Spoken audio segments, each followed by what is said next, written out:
नमस्कार माऊली. चला ज्ञानेश्वरीच्या सहवासात. ज्ञानेश्वरी अध्याय 10 मधील ओवी 46 ते ओवी 57च्या सहवासात आपण जाऊया. माऊली हो, ज्ञानोबा राय आपल्याला सांगतायत, गीतेमधल्या संवादाची भाषा संस्कृत आहे. ज्ञानोबा रायांनी निरूपणासाठी प्राकृत भाषेचा अर्थात मराठी भाषेचा आधार घेतलाय. परंतु ते म्हणतात, भावार्थाच्या पालखीमध्ये जर या दोन्ही भाषा बसल्या, काय कल्पना केली बघा. ज्ञानोबा राय म्हणतात, संस्कृत मधली भगवद्गीता आणि प्राकृत मराठी मधली ज्ञानेश्वरी ह्या दोन्ही जर भावार्थाच्या पालखीत बसल्या तर त्यांच्या ठिकाणी एक भाव असल्याचंच आपल्याला लक्षात येईल. आता पुढे ज्ञानोबा राय म्हणतात, उदयलिया भावा रूप करिता रसवृत्तीचे लागे वडप, चातुर्य म्हणे पडप जोडले आम्हा. या ठिकाणी जणू काही चातुर्याच्या अंतःकरणातला भाव प्रगट होतोय. चातुर्य म्हणताय, चित्तामध्ये जो भाव स्फुरलाय.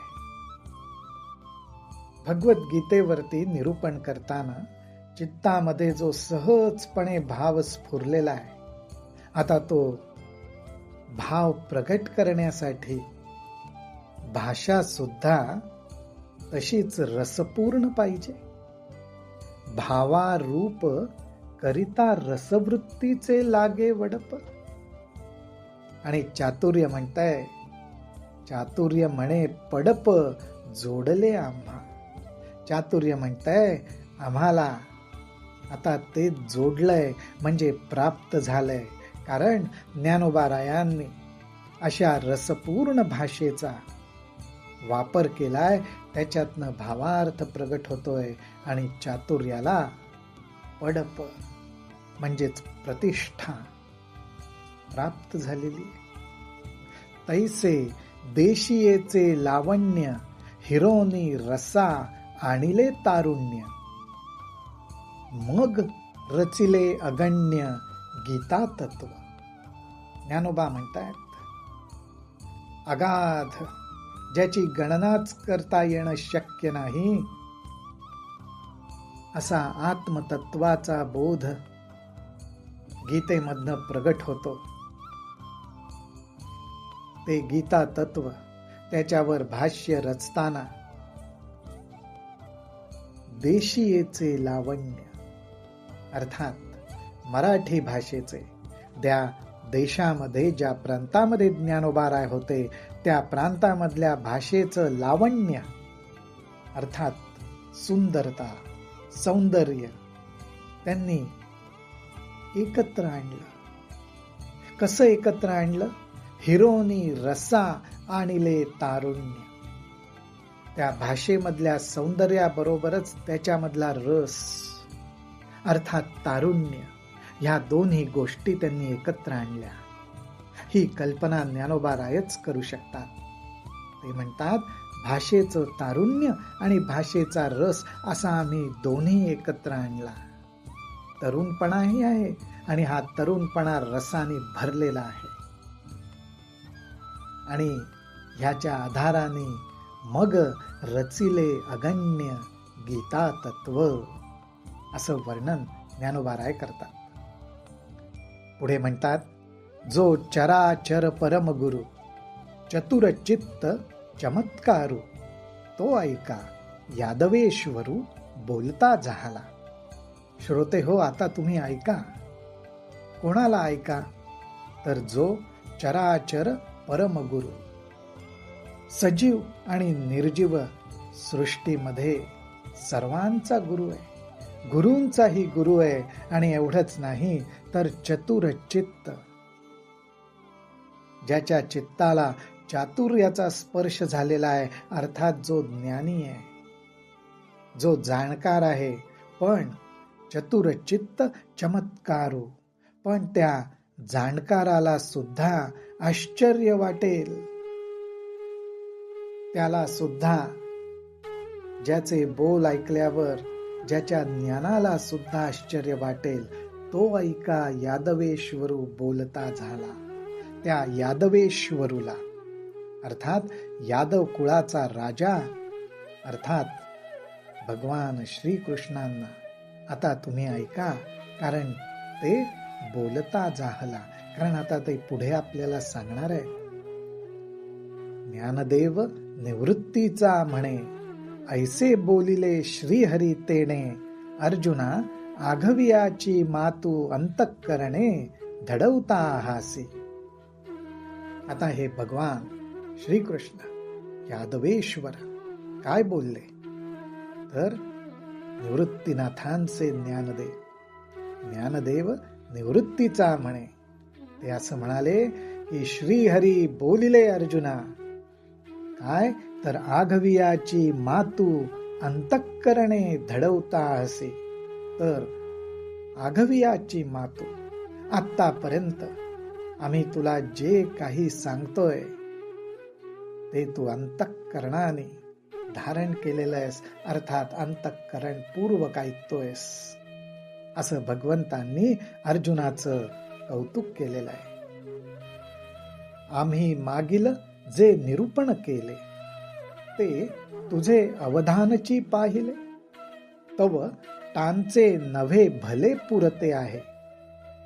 अरे, आम्ही आत्ता मागे जे काही तुला सांगितलं, जे काही स्पष्ट केलं, ते करायचं कारण म्हणजे तुझं लक्ष आहे का नाही पाहिलं. बघा, भगवंत सुद्धा अर्जुनाची परीक्षा घेतायत. अर्जुन ऐकतोय, पण लक्षपूर्वक ऐकतोय का हे ते बघताय. आणि भगवंतांच्या लक्षात आलं, तव टांचे नव्हे भले पुरते आहे. तर तुझं अर्धवट लक्ष नाहीये, तर तुझं पुरेपूर आमच्या बोलण्याकडे लक्ष आहे, हे भगवंतांनी तपासून पाहिलं. भगवंत आता म्हणतात, मी असं करण्याचं कारण काय. हा अत्यंत महत्वाचा भाग ज्ञानोबाराय सांगतायत. माऊली, तो आपल्या सर्वांनाही लक्षात ठेवण्यासारखा आहे. सद्गुरु सुद्धा शिष्याला सांगताना कशी परीक्षा घेत असतात, त्याचीच जणू काही एक खूण ज्ञानोबाराय इथं दाखवतात. ते म्हणतात, घटी थोडेसे उदक घालीजे, तेणे न गळे तरी वरिता भरीजे, तैसा परिसवनी पाहिलासी, तव परिसविजे ऐसेंची होतसे. अहो, एखाद्या घटामध्ये थोडेसे उदक घालीजे, थोडस पाणी भरून पाहावं, आणि ते थोडस भरलेलं पाणी जर गळून नाही गेलं तर मग तो घट पाण्याने भरायला हरकत नाही. तेणे न गळे तरी वरिता भरीजे. त्याप्रमाणे अर्जुना, मी तुला थोडस सांगून पाहिलं, आणि जेव्हा असं लक्षात आलं की मी थोडस सांगितलेलं सुद्धा तू लक्षपूर्वक ऐकतोयस, तेव्हाच माझ्या असं लक्षात आलं की सांगण्यासाठी तू योग्य आहेस. तुझं अवधान आहे, तुझं लक्ष माझ्याकडे आहे. पुढे अजून एक उपमा ज्ञानोबाराय देतात. ते म्हणतात, अवचितयावरी सर्वस्व सांडिजे, मग चोख तरी तोची भांडारी कीजे, तैसा किरीटी तू आता माझे निजधाम की. ज्याप्रमाणे एखाद्याशी फारसा परिचय नाही, परंतु त्याच्यावर काही जबाबदारी टाकून बघावी, आणि त्याच्यातून त्याचा प्रामाणिकपणा लक्षात आला तरी तोची भांडारी कीजे, तर मग त्याला भांडारी करावं, अर्थात त्याला खजिनदार बनवावं, त्याला अध्यक्ष करावा, त्याला चांगल्या पदावरती अधिकारी बनवावा. तैसा किरीटी तू आता माझे निजधाम की. त्याप्रमाणे हे अर्जुना, आता तू माझं निजधाम अर्थात परब्रह्म त्या ठिकाणी राहण्यास योग्य आहेस, अर्थात तू अधिकारी झाला आहेस. ऐसे अर्जुना येऊते सर्वेश्वरे.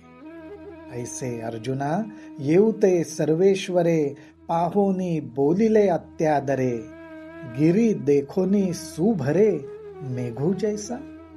अहो, ज्याप्रमाणे पाण्याने भरलेला मेघ, सुभरे मेघू जैसा, पाण्याने भरलेला मेघ ज्याप्रमाणे गिरी अर्थात पर्वतांच्या रांगा पाहून त्या मेघाला सुद्धा जणू काही प्रेमाचं भरतं येतं, तो पर्वतांच्या गिरीशिखरांवर उतरतो आणि पाण्याचा वर्षाव करतो.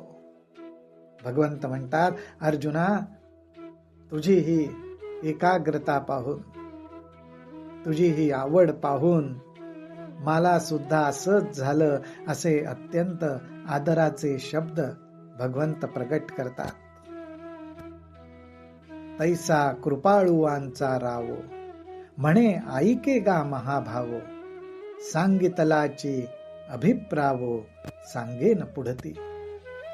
अहो, कृपा कोणी करावी, तर जे कृपा करतात त्या कृपा करणाऱ्यांचा राजा म्हणजेच भगवंत श्रीकृष्ण. ते म्हणतात, महाभाव अर्थात अर्जुना, तू ऐक आणि तुझं जे याप्रमाणे लक्ष आहे ते पाहून सांगितलाची अभिप्रावो, सांगेन पुढते. जो आत्मबोध, जो भावार्थ मी तुला सांगितलाय तो तसाच मी तुला सांगत राहणार आहे. अर्थात हा संवाद करताना भगवंतालाही आनंद होतोय, हेच भगवंत इथे सुचवतायत. ते कसं, तर पै प्रतिवर्षी क्षेत्र पेरिजे, पिकाची जवजव वाढी देखिजे, या लागी नुबगिजे वाहो करिता. अहो, प्रतिवर्षी, दरवर्षी शेतामध्ये बियाणांची पेरणी करावी, त्यांची देखभाल घ्यावी, कष्ट करावेत आणि जसजसं पीक वाढू लागतं तसं शेतकऱ्याला आनंदच होतो. आणि त्यामुळेच या लागी नुबगिजे वाहो करिता, आणि त्यामुळेच दरवर्षी अशा प्रकारे शेताची पेरणी करणं, राखण करणं, कष्ट घेणं आणि पीक पिकवणं, यांनी शेतकऱ्याचं मन कधीही उबवून जात नाही. त्याला दरवर्षी पिकाची वाढ होताना पाहून उत्साहच होतो. तसंच भगवंतांना म्हणायचंय, मी भावार्थ तुला सांगितला पण तो परत परत सांगावा, याच्यात मला आनंदच होतोय. पुढत पुढती पुटे देता, जोडे वानियेची अधिकता, म्हणून सोने पांडू सुता, शोधूनची आवडे. अहो, सोनं एकदा सापडलं की सोन्याला वारंवार पुट द्यावी लागतात आणि ती पुट दिली की अर्थात त्या सोन्याचा कस वाढतो, त्याची झळाळी वाढते, त्याचं मूल्य वाढतं. म्हणूनच सोनं सुद्धा परत परत शोधावंसं वाटतं, परत परत त्याच्यावर पुट देवीशी वाटतात, ज्यामुळे त्याचा कस हा वाढतच जातो. तैसे येथ पार्था, तैसे येथ पार्था, तुझं आभार नाही सर्वथा, आम्ही आपुलियाची स्वार्था बोलो पुढती. हे अत्यंत महत्वाचं मनोगत भगवंत इथे व्यक्त करतायत. ते म्हणतात, अर्जुना, त्याचप्रमाणे आम्ही तुला वारंवार हा भावार्थ सांगतोय, हे शब्द ब्रह्म तुझ्या समोर प्रगट करतोय, परंतु असं करून आम्ही तुझ्यावर कुठलेही उपकार करीत नाही आहोत. तुझं आभार नाही सर्वथा, आम्ही तुझ्यावर कुठलेही आभार अर्थात उपकार करत नाही आहोत, तर आम्ही आपुलाचिया स्वार्था बोलो पुढती.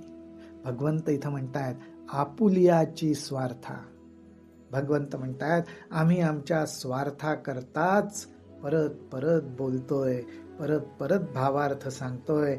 ह्यावरून आपल्या लक्षात येईल भगवंत सुद्धा ह्या शब्द ब्रह्माचा, ह्या भावार्थाचा अंतःकरणापासून आनंद घेत होते. अर्जुन हे केवळ निमित्त होता. ज्ञानोबाराय हाच आनंद परत परत आपल्याला देतायत. रामकृष्ण हरी, रामकृष्ण हरी, रामकृष्ण हरी.